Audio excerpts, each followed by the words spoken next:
और मेरी जर्नी की शुरुआत हुई कलकत्ता से। और मेरे जो ग्रैंडफादर थे या मेरी फैमिली में स्टॉक ब्रोकिंग का काम था कलकत्ता स्टॉक एक्सचेंज के अंदर में। तो वो संजोग से कुछ ऐसा हुआ कि जब मैं 14 साल का था, तो 10th क्लास में था, तो मेरे पिताजी का देहांत हो गया था।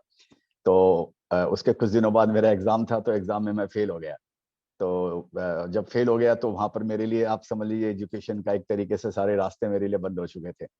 लेकिन किसी तरीके से वो हेडमास्टर को जाकर किसी ने कन्विंस किया, फैमिली वाले ने, कि हाँ भाई इसके पिताजी का ऐसे ऐसे ट्रेजेडी हो गई, इस बोल के फेल हो गया। उन्होंने किसी तरह से मेरे को वहां पे री एग्जाम दिया, करवाया और पास किया सिंपैथी के अंदर में। लेकिन एक्चुअली बात यह था, मेरा पढ़ने में उसके बाद में मेरा मन ही नहीं लगा, कि मैं आगे पढ़ाई कंटिन्यू नहीं करना चाहता था। लेकिन किसी तरह गिरते पड़ते समझिए मैंने बीकॉम की। तो जब वो फादर की जब डेथ हुई, तो हम लोग चूंकि सब थे जॉइंट फैमिली में, और काम था ब्रोकिंग का। और लेकिन वो माहौल थोड़े जॉइंट फैमिली के अच्छे नहीं थे। कई जॉइंट फैमिली में बहुत अच्छे होते हैं, कई कई जगह अच्छे नहीं भी होते हैं। तो संयोग ऐसा था कि वो माहौल अच्छे नहीं थे। और ये कुछ अच्छा संयोग था कि बाद में जाके मालूम पड़ा कि वो शायद मेरे फेवर की बात थी। तो मेरे को उसी समय से ही ऐसे लगने लग गया था, 10th के क्लास से ही लगने लग गया था कि मेरे को जल्दी जल्दी मेरे अपने पैरों पर मेरे को खड़ा रहने का होने का है। नहीं तो जो मेरी फैमिली है उसको कोई देख नहीं पाएगा या कुछ कर नहीं पाएगा। तो चूंकि मैंने कोई एकेडमिक कोई इस तरह से कोई कोर्स वोर्स कोई किया नहीं, और कुछ मेरे में वो था नहीं। तो उस समय से एक्चुअली मेरा शेयर बाजार में आने का मन हो गया था। क्योंकि वही एक ऐसा तरीका था जिसके अंदर में आपको कोई बहुत कैपिटल की जरूरत नहीं थी, उस समय ट्रेडिंग का ही काम होता था। तो मेरे को ऐसे लगा कि इसमें अगर मैं आऊंगा ट्रेडिंग में मेरी किस्मत आजमाऊंगा, तो शायद मैं मेरे घर का खर्चा वर्चा चला पाऊंगा या जो भी होगा। लेकिन वो मैं अंडर एज था इस बोलकर मैं हुआ नहीं। तो 18 या 19 साल का जब मैं हुआ, तो कलकत्ता के एक्सचेंज के प्रेसिडेंट से मिला, और उन्होंने सिंपैथी दिखाते हुए मेरे को अंडर एज लिया। उस समय 21 साल की एज थी शेयर बाजार में आने की। तो मैं 18 का था या 19 का, मेरे को ध्यान नहीं, शायद 19 ही होगा। तो उन्होंने मेरे को कमेटी में पास करके अंदर जाने का मौका दिया। तो वहां मैं घुसा, और वहां से मैंने फिर ट्रेडिंग चालू की, क्योंकि कैपिटल नहीं थी और फैमिली का कोई ऐसे सपोर्ट नहीं था।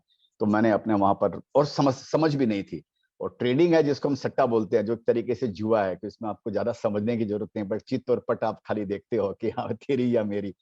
तो वो मैंने कारवा, वहां से मेरा शुरुआत हुआ। तो वो ऐसा वक्त, तो बिगिनर्स, तो मेरे को बिगिनर्स लक जो सबको फेवर करता है, तो मेरे को भी प्रकृति ने और मेरे को भी तकदीर ने फेवर किया। और मैं घुसते ही मेरे को बहुत अच्छी सफलता मिली, 6 महीना साल भर तक। तो बड़ा इंट्यूटिवली मैं प्ले करता था उसको। वो तो मेरे पास में कोई पैमाना नहीं था, कोई टेक्निकल जानते नहीं थे उस समय, और कोई बैलेंस शीट पढ़ते नहीं थे। और ट्रेडिंग में बैलेंस शीट का काम, ट्रेडिंग में फंडामेंटल का काम नहीं है, और फंडामेंटल में ट्रेडिंग का काम नहीं है। तो वो इंट्यूटिवली मैं करता था, और उसमें मेरे को सक्सेस सफलता मिली। तो मेरे को लगने लगे अभी तो दुनिया मेरी मुट्ठी में है, और अभी तो अपने बादशाह हो गए, मुकद्दर गए। वो 1 साल बाद वो जब तकदीरी पलटा, क्योंकि इंट्यूशन की सुनना बंद कर दिया। और वो जो भी पैसे आते थे, और जल्दी जल्दी मेरे को बड़ा बनने का था लाइफ के अंदर में, कि मैं जल्दी जल्दी करोड़पति बन जाऊं, ताकि मैं एक अच्छी जिंदगी में जीऊं। तो क्योंकि तो ये था, तो उसके अंदर में वो पैसे आते रहे और जाते रहे। तो वो मशक्कत जिंदगी भर मैंने वो उस समय वो करता रहा। 10 साल बाद मेरे को ये समझ में आया, मशक्कत करने के बाद में, कि मेरे पास फिर भी घर खर्चे चलाने के ज्यादा मेरे पास में पैसे नहीं है, फिर भी नहीं बचे। तो उस समय फिर वो कर करा के तब मैंने डिसाइड किया कि अभी इसको हम छोड़ देते हैं, शायद मैं ट्रेडिंग के लिए मेरे को भगवान ने बनाया नहीं है। तो फिर मैंने वहां से इन्वेस्टमेंट की तरफ अपना रुख किया। और वहां से स्टेप बाय स्टेप ईश्वर का आशीर्वाद रहा।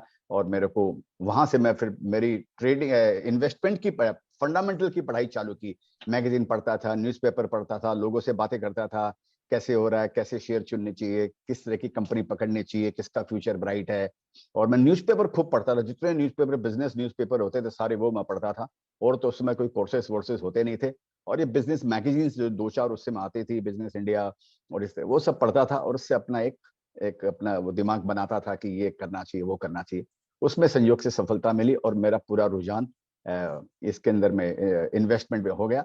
और वो 10 साल मेहनत करने के बाद में कोई 35,000 रुपया मेरे पास में सेव हुआ था। इसके पहले भी रुपया सेव होता था, 5,000 सेव होता था, लेकिन फिर 10,000 लग जाता था, फिर मैं 5,000 को रिकवर करता था, ऐसे चलता था। और 35,000 का एक मैंने, जो भी मेरे पास में रुपये बचे उस समय, उसका एक मैंने पर्टिकुलर एक शेयर लिया। वो शेयर लेकर मैं बंबई आ गया। वो शेयर 4 5 गुना हुआ, उसको मैंने बेच दिया। वो 2 3 साल में 4 5 6 गुना हो गया। तो इस तरह से मेरा ये फिर कारवां चला। और बॉम्बे आकर मैं पूरा फिर लाइब्रेरी वगैरह ज्वाइन किया, और मैं खाली कंपनियों के बारे में पढ़ता रहता, इन्वेस्टमेंट के बारे में पढ़ता रहता था, लोगों से बातें करता रहता था। साल थोड़ी सी तकलीफ की रही, क्योंकि ट्रेन में आना जाना होना पड़ता था। मैं मलाड में रुका था मेरी कजिन सिस्टर के यहाँ पे, तो वहां से वो 2-3 दिन तो मैं ट्रेन में सफर किया, और मेरे को ट्रेन में सफर करने की आदत नहीं थी। तो वो इतना क्लोस्ट्रोफोबिक हो गया, इतना मैं सफोकेशन हुआ कि तीसरे दिन मैं दूसरे स्टेशन पे उतर के वापस आ गया मेरी बहन के यहाँ मलाड, और मैं कलकत्ता चला गया। मतलब भाई मेरे लायक ये जर्नी नहीं है, मेरा बॉम्बे का अध्याय बंद है, मैं तो घुट जाऊंगा, मेरा दम घुट जाएगा। तो क्लोस्ट्रोफोबिया जैसा कुछ था, तो मैं वापस आ गया। और लेकिन फिर 3 महीने बाद, 6 महीने बाद, 3-4 महीने बाद कलकत्ता में रहकर मेरे को ये रियलाइज हुआ कि ऐसे भी अपने को मरना है। क्योंकि मेरे पास में एक टाइम ऐसा था कि मेरे पास में 14 रुपए नहीं थे दूध का डब्बा, मेरे बच्चे के लिए दूध का डब्बा खरीदने के लिए, इलेक्ट्रोडेक्स खरीदने के लिए। तो वो सब दिन देखे हुए थे, तो बड़े एडवेंचरस के दिन थे, अभी लगते हैं। उस समय भी इतना बुरा नहीं लगता था कि अपनी किस्मत सुधरेगी, किस्मत पे भरोसा था। पैटर्न फॉलो कर रहा हूँ, ये जो पैटर्न जो मैं कर रहा हूँ वो स्माइल स्माइल फॉर्मूला में आता है। स्माइल फॉर्मूला का मतलब है कि एस का मतलब है स्मॉल इन साइज।